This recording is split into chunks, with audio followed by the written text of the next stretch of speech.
eto Madagasikara amin'izao fotoana izao noho izany dia maina ny andro eto amin'ny nositsika.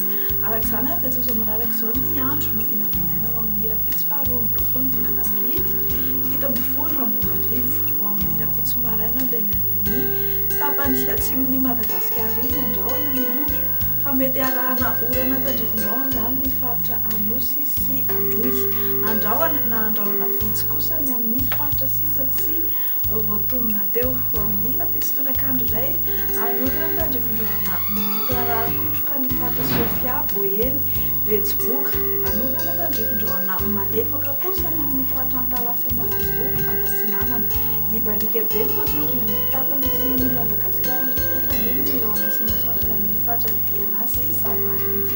Somary misy fiakarany ny maripana no vinavinaina amin'ny rapitso tontolo andro. Ho amin'ny rapitso maraina izao dia 3 ambin'ny folatra ny 9 ambin'ny folo degré aty amin'ny faritry ny Antitany.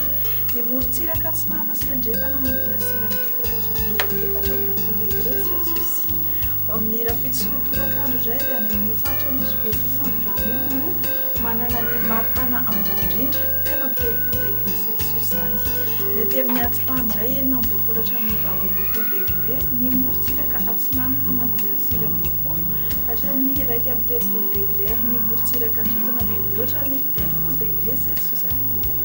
Dia raha mikasa hivoaka ivelany nosy indray ianao ibalika be masoandro ny Milahany fa ny rahona izany any Johannesburg sy Bangkok, anorana malefaka ny Maurice sy Comore, anoram-baratra ny Seychelles, anorana tandrivindraona kosa ny Nairobi sy La Réunion.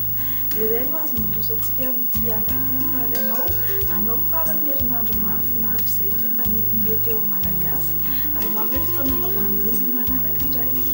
Veloma tompoko.